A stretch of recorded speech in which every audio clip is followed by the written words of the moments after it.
With a legacy that endures to this day, it is hard to believe that this year marks what would have been Marilyn Monroe's 85th birthday. Midvani Monroe for MissFabulous.com reporting for Z Trends. I'm at the Andrew Weiss Gallery in Beverly Hills, where in honor of Marilyn Monroe's 85th birthday, they are presenting a new exhibit entitled Happy Birthday, Marilyn. The exhibit consists of photos of Marilyn Monroe taken by some of the most important photographers of her time, including George Barris, Milton Green, Bert Stern, and Bill Carroll. We're with Andrew Weiss at the Andrew Weiss Gallery, and he's going to tell us a little bit more about the exhibit. So, your gallery is known for not only 20th century photographs, but also for Picasso and Chagall and Dali. How did you get into the Marilyn Monroe photographs? Well, I moved to Los Angeles about 12 years ago, and a very close friend of mine, who's no longer with us, was a man named Edward Weston, who was one of the pioneers in glamour photography. And I spoke to him. He had probably one of the largest collections of Marilyn Monroe in the world, and we thought this would be perfect. I'm opening up a gallery. Let's see what we can do. Let's work together. And that's what we did. So I started working with him, and we put together this collection. Well, he had the collection together. I put the show together. Now, if I understand correctly, you probably have one of the largest archives of original Marilyn Monroe photographs in the world. This is what we've been told. Okay. We know it's a large collection. Okay.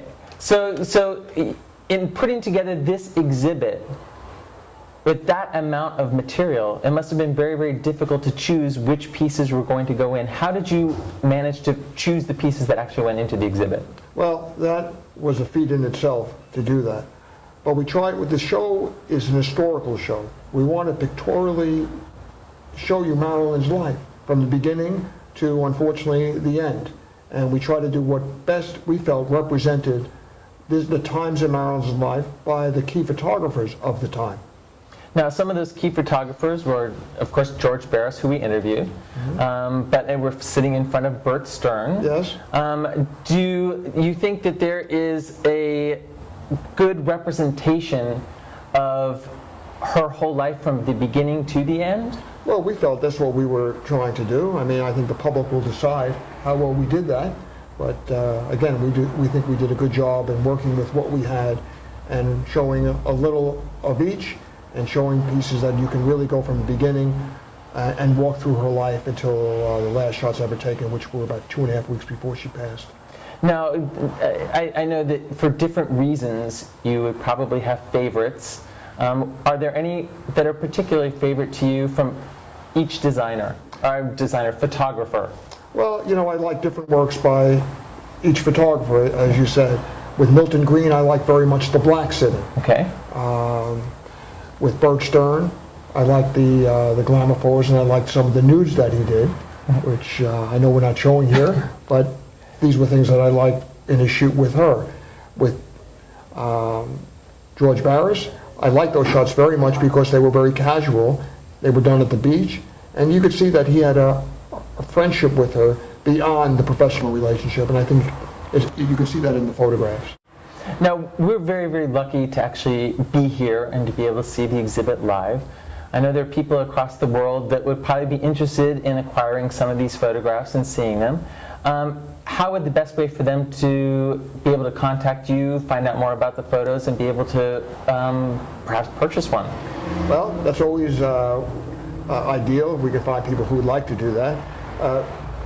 It's easy to find us. You can go to our website at andrewweiss.com. And with the internet, it makes it very easy to communicate with people all over the world, so we're happy to do that. Excellent. Well, I wish you great, great success with the exhibit, and I'm looking forward to seeing more. Thank you so much for coming. Thank you.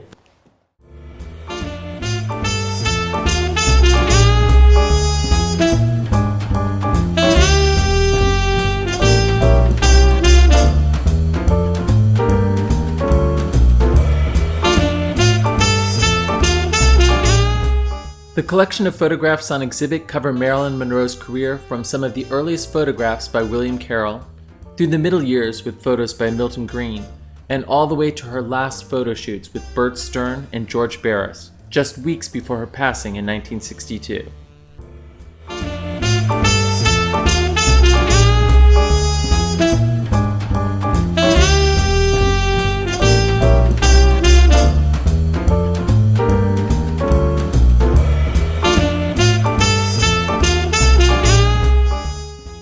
Also, as a part of the exhibit, fans from around the world were invited to send birthday cards and greetings to this screen legend, and those cards are displayed alongside the famous photographs.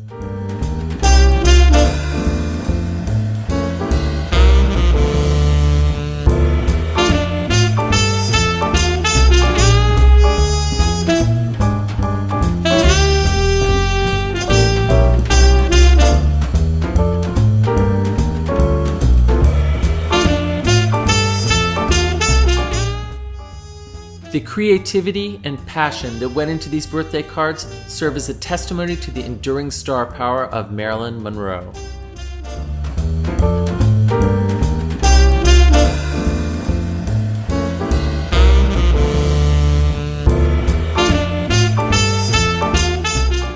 Not only a renowned photographer, but also a friend to Marilyn, I was fortunate to meet with George Barris and his daughter Caroline to talk about his work.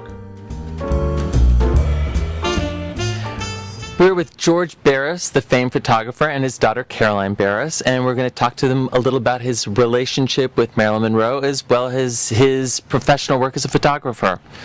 How did you get involved in photography to begin with? Well, it started when I was 6 years old.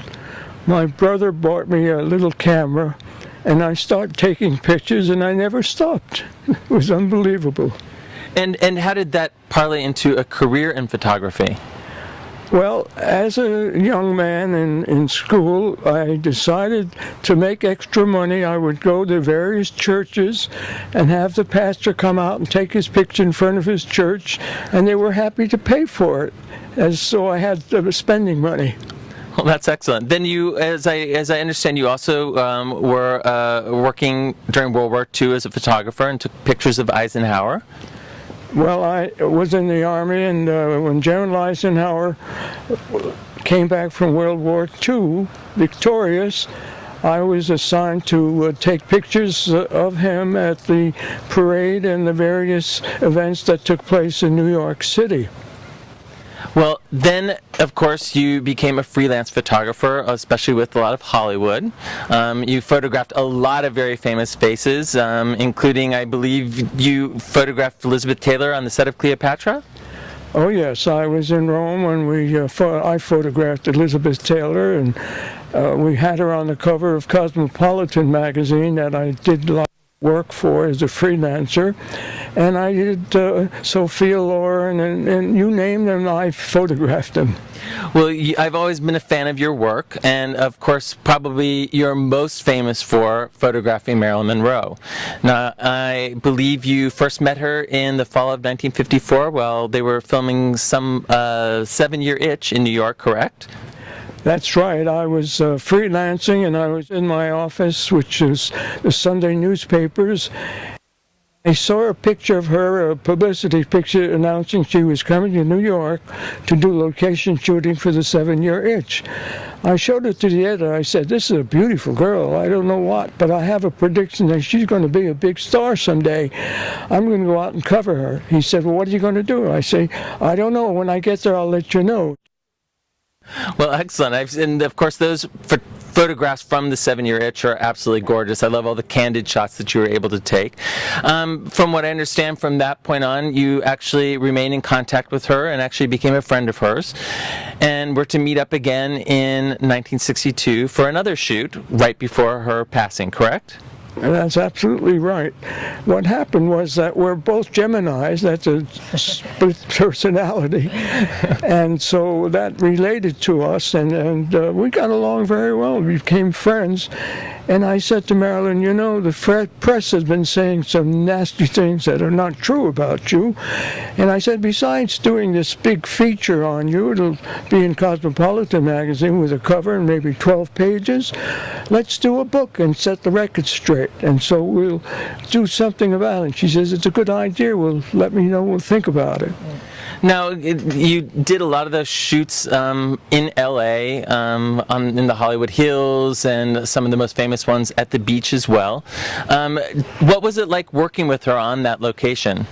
Well, she was wonderful. She's a real person that was kind and generous and carefree, and she knew how to pose and how to take direction, and we had a wonderful time. She was so great before the camera. Before she became famous, she started out as a model, and she loved to work for the camera because she had more freedom. She didn't have to remember lines, or she didn't have to remember her position where she has to sit or turn and all, and that was her great love, having her picture taken. She loved being photographed.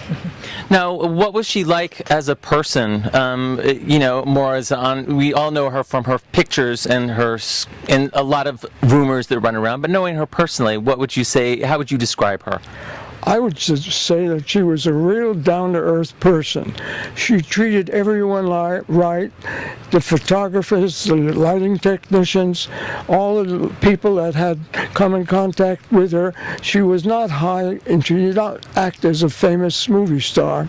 She was just a real nice girl. Now, this is, of course, just speculation, but how do you think that she would react today to this continued fascination with her image? Well, I think she'll say, I can't believe it, because it's such a great honor, and she really deserved it, and she worked so hard, and we had to keep her in mind for the rest of our lives.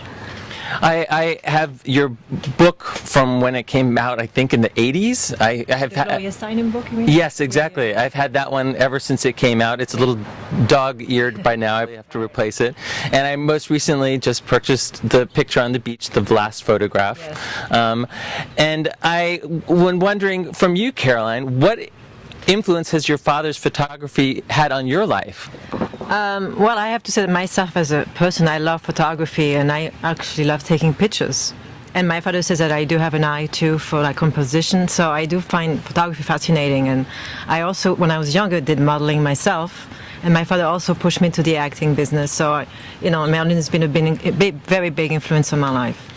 Now, at what age do you remember first becoming aware of Marilyn Monroe and that your father had taken all these famous photographs of her? I think like when I was about maybe like in my teens. I didn't realize how famous he was until like some people start coming up to me and asking for his autograph, and then you know, and then seeing him being interviewed and being on television, because he always talked to me about Marilyn, but then I realized, you know, he's really a big, you know, right. It was kind of a strange thing. And just growing up with Marilyn, I always felt like she was part of the family. It's kind of weird because he spoke so much about her, and I know so much about her. Just feel like she was with us, you know. Well, that must have been a very interesting relationship to have had. Yes. Now, you have remained in Southern California. I know that originally you were from New York. What brought you to Southern California besides the film industry, and what has made you stay? Well, we used to come out here on school vacation periods. I had a house in Malibu, and the girls came out and they spent several years on their vacations here. We were living in France at the time, and what happened was that I was bothered and I was upset by the Marilyn's passing, and I went to live in France for 20 years. I married a French lady, an actress, Sylvia, and I have two daughters, Caroline and Stephanie, and they kept hounding me. They kept saying, "We want to live in California. The weather here, we don't want this cold weather and rain." And as lovely as it is in Paris and the suburbs, they do get a lot of rain and cold weather. So they sort of indicated to me we better move, and so we did. We moved back. But the first thing they wanted to do was to see where Marilyn was. So we went to visit her at the Westwood funeral Cemetery. at the cemetery, and it became like she was part of our family, and we always go to see her. It's a great thing in my life that I had gotten to know her, and we keep her in our hearts. She's like part of us now. And because of your gorgeous photography, she remains in the hearts of a lot of people to this day as well. As I said, I've been a major fan and will continue to be a fan of your work. Not just Marilyn, but all of your photography. And I wish you much success in the future as well. Well, you're very kind. I want to wish all the people in India and all the world that get to see this interview a happy, happy day, and keep Marilyn in your hearts forever. Thank you very much. I appreciate it. Thank you so much for your time.